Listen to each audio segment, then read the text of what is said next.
Hello, నమస్తే. Welcome to our YouTube channel SSV stories. ఈరోజు మనం చెప్పుకోబోతున్న కథ పల్లెటూరి అమ్మాయి పట్నం అబ్బాయి పార్ట్ 58. ఓకే, ఇక ఏమాత్రం ఆలస్యం చేయకుండా కథలోకి వెళ్ళిపోదాం. బుజ్జి వాళ్ళింటికి వెళ్ళిపోయాక హారిక విహాన్ గురించి ఆలోచనల్లో మునిగిపోతుంది. విహాన్ బావతో నా పెళ్లి జరుగుతుంది అని నేను కలలో కూడా ఊహించలేదు ఎప్పుడు. నేనే కాదులే, అమ్మా నాన్నలు కూడా అనుకోలేదనుకో. వాళ్ళు ఎప్పుడూ బావతో నా పెళ్ళి అన్న ప్రస్తావన కూడా తీసుకుని రాలేదు కనుకే బహుశా నాకు కూడా అలాంటి ఆలోచనలు రాలేదనుకుంటా. ఒకవేళ అమ్మా నాన్నలు ఎప్పుడైనా నా ముందు కానీ వెనక కానీ ఈ విషయం గురించి మాట్లాడి ఉంటే నాకు కూడా బావతో నా పెళ్ళి జరగాలి అన్న ఆశనో, జరిగితే బాగుండు అన్న కోరికనో కలిగి ఉండేది. అలాంటి మాటలు వాళ్ళ మధ్య ఎప్పుడూ రాలేదు కాబట్టే ఇలాంటి ఊహలు కూడా కలగలేదు నాకు.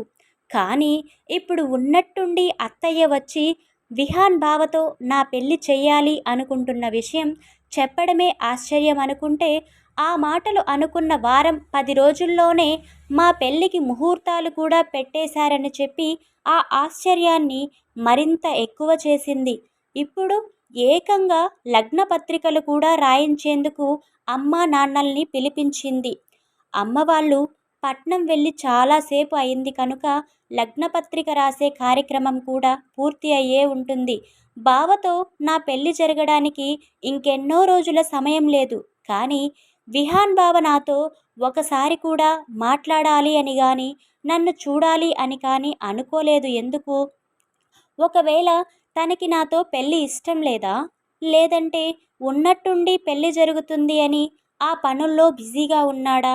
ఎంత బిజీగా ఉన్నా సరే ఒకసారి ఫోన్ చేసి 4 మాటలు మాట్లాడే ఖాళీ సమయం ఉండదా? కావాలనే ఫోన్ చేయడం లేదా? లేక నాతో మాట్లాడాలి అంటే నాకు ఫోన్ లేదు కనుక నాన్నగారి ఫోన్కి కాల్ చేయాలి అన్న ఉద్దేశంతో మేనమామకి ఫోన్ చేసి మరదలకి ఫోన్ ఇవ్వమని చెప్పడానికి సిగ్గుపడి ఫోన్ చేయాలి అన్న ఆలోచనని విరమించుకుని ఉంటాడా? అసలు బావ ఏ విధంగా ఆలోచించి ఉంటాడు? బావ మనసులో నా గురించి ఏమనుకుంటున్నాడు? బావ కూడా ఒకసారి అయినా నన్ను చూడలేదు కదా. ఒక్కసారి కూడా నన్ను చూడకుండానే పెళ్ళికి ఒప్పుకున్నాడు అంటే బావ తన ఇష్టంతోనే పెళ్లి చేసుకుంటున్నట్టేగా. బావ అంటే అత్తయ్య మామయ్యకి చాలా ఇష్టం, ప్రేమ. ఒక రకంగా చెప్పాలి అంటే బావంటే ప్రాణం. అలాంటి బావకి ఇష్టం లేకపోతే బలవంతంగా ఇష్టం లేని పెళ్ళి జరిపించరు కదా. నేను బావకి ఈ పెళ్ళి ఇష్టం లేదేమో అని అనుకోవడం కూడా తప్పే అవుతుంది. అత్తయ్య మావయ్య ఎప్పుడు అలా బావని బలవంత పెట్టరు. అది కూడా జీవితంలో ఒకే ఒకసారి జరిగే ఇలాంటి ముఖ్యమైన పెళ్లి విషయంలో అసలు చేయరు. కనుక బావ ఇష్టంతోనే ఈ పెళ్లి జరుగుతుంది. ఇంకా నన్ను చూడకపోవడం అంటే ఏమో, అత్తయ్య నన్ను తన ఫోన్లో చూపించి ఉంటుందేమో. అందుకే పెళ్లి చూపులు లాంటివి కూడా వద్దు అని చెప్పి ఉంటారు. నన్ను చూసి బావ పెళ్లికి ఒప్పుకున్నది నిజమే అయితే బావకి నేను నచ్చినట్టేగా అనుకోగానే హారిక మొహంలో సిగ్గు దోబూచులు ఆడుతుంది.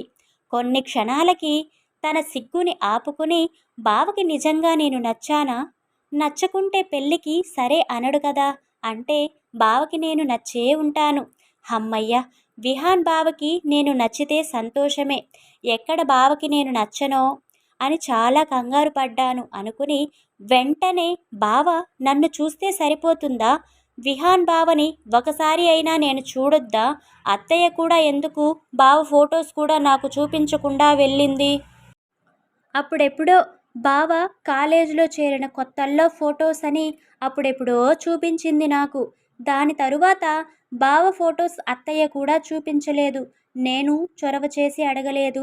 ఆఖరికి ఇప్పుడు బావతో పెళ్లి ఖాయం చేసినా బావ ఫొటోస్ని చూపించాలి అనుకోలేదు ఎవరు. నాకు మాత్రం ఇప్పుడు బావ ఎలా ఉంటాడో చూడాలి అన్న ఆశలు ఉండవా? బావ అప్పట్లోనే హీరోలా ఉన్నాడనుకోండి, ఇప్పుడు ఇంకా అందంగా ఉండి ఉంటాడు. అయినా సరే బావ ఎలా ఉంటాడో అని నాకు నేను ఊహించుకోవడం వేరు, ఎదురుగా చూడడం వేరు. నాకెలాగూ ఆ అవకాశాన్ని పెళ్లికి ముందు కల్పించలేదు కాబట్టి ఫోన్లో అయినా చూపించొచ్చు కదా, అది కూడా చేయలేదు. అందగాడు అయిన బావ రూపాన్ని ఈ కళ్ళతో చూడాలి అని నా కళ్ళు ఎంత ఆశగా ఎదురు చూస్తున్నాయో అనుకుంటుంది హారిక. నేనే బావ గురించి ఆలోచిస్తున్నానా, బావ కూడా నా గురించి ఆలోచిస్తూ ఉంటాడా అని అనుకుని వెంటనే తన తల మీద తనే చిన్నగా కొట్టుకుని, ఒసేయ్ పిచ్చి హారిక, నువ్వంటే ఖాళీగా ఇంట్లో కూర్చుని ఉన్నావు కాబట్టి ఏమీ ఊసిపోక బావ గురించి తిక్క తిక్కగా ఆలోచిస్తూ కూర్చుని ఉన్నావు. మీ బావ ఏమైనా నీలాగా పని బాట లేకుండా ఖాళీగా ఇంట్లో కూర్చుని ఉంటాడనుకున్నావా?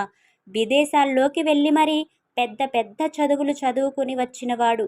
వ్యాపారాన్ని ముందుకు తీసుకెళ్లాలని ఎంతగానో శ్రమపడేవాడికి ఆ వ్యాపారాల గురించి ఆలోచించుకోవడానికే సమయం సరిపోతుండదు. ఇంక నీ గురించి ఏం ఆలోచిస్తాడు నీ మొహం? మీ బావకి ఖాళీ సమయం ఉంటే కదా వేరే విషయాల మీద ధ్యాస వెళ్ళేది. వ్యాపారం చేసే వాళ్ళకి ఖాళీ టైం ఉండదు అని అత్తయ్య చాలాసార్లు చెప్పింది కదా. అదే నిజం అయినప్పుడు బావ కూడా ఇప్పుడు వ్యాపారం చేస్తున్నాడు కాబట్టి తను బిజీగానే ఉంటాడుగా. అందుకే ఫోన్లు ఆలోచనలు అంటూ ఎలాంటి కాల్ వృధా అయ్యే పనులు చేయకుండా తన పనుల్లో తను ఉండి ఉంటాడు. ఎంతైనా గొప్ప చదువులు చదువుకున్నవాడు కదా, తెలివితేటలు కూడా మెండుగా ఉంటాయి.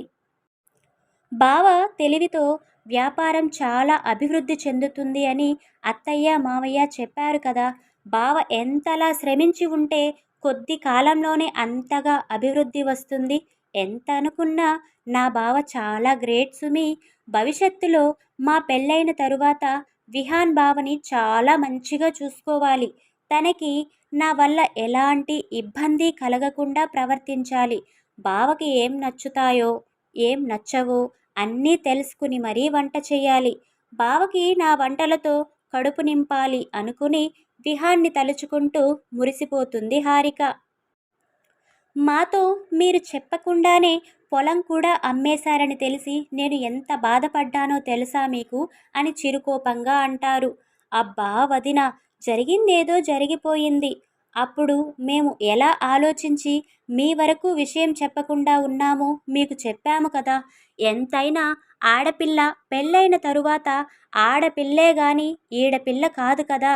నువ్వు ఎప్పుడూ ఉన్నత స్థాయిలో ఉంటూ సంతోషంగా ఉండాలి అని కోరుకుంటాము కానీ సంతోషంగా బతుకుతున్న నీకు మా కష్టాలు బాధలు చెప్పి బాధ పెట్టలేము కదా. అదీ కాక మీ తమ్ముడికి అంటూ ఆత్మాభిమానం ఉంటుందిగా. ఆడపిల్ల ముందు చెయ్యి చాచడం ఇష్టం లేకనో, ఆడపిల్ల దగ్గర నుండి సాయం ఆశించలేకనో నీ దగ్గర దాసాల్చి వచ్చింది తప్ప మరేమీ కాదు. జరిగిపోయిన దాన్ని ఇక్కడతో వదిలేసి ప్రస్తుతం జరగాల్సిన దాని గురించి ఆలోచిద్దాం. లేదంటే గతాన్నే తలుచుకుంటూ నువ్వు మేము బాధపడుతూ ఉండిపోవాలి అంటారు సరళగారు. సరిగ్గా చెప్పావు సరళ నువ్వు అంటూ భార్యని మెచ్చుకుని, అక్క, చిన్నవాడిని ఏదో అనుకుని నీతో చెప్పలేకపోయాను, అది వదిలేద్దాం. బాధల్ని తలుచుకుని కుంగిపోవడం కంటే కళ్ళ ముందు రాబోయే సంతోషాలను తలుచుకుని సంబడపడడం మేలు కదా అని చెప్తారు సత్యంగారు. అన్నీ అయిపోయాక ఇలానే మాట్లాడుతారులే గాని రండి అంటూ ఇల్లు, గార్డెన్, స్విమ్మింగ్ పూల్ మొత్తం అన్నీ తిప్పి చూపిస్తారు జానకి గారు. ఇంటి ముందు కనిపించిన మొక్కలకే నోరెళ్ళబెట్టిన సరళా సత్యంగార్లు ఇంటి వెనుక ఉన్న చిన్నపాటి పూల కాయల తోటకి కళ్ళు నోరు పెద్దవి చేసి చూస్తూ, వామ్మో, ఇంట్లో ఇన్ని రకాల మొక్కలు పెంచుకుంటున్నారా అని ఆశ్చర్యంగా అడుగుతారు.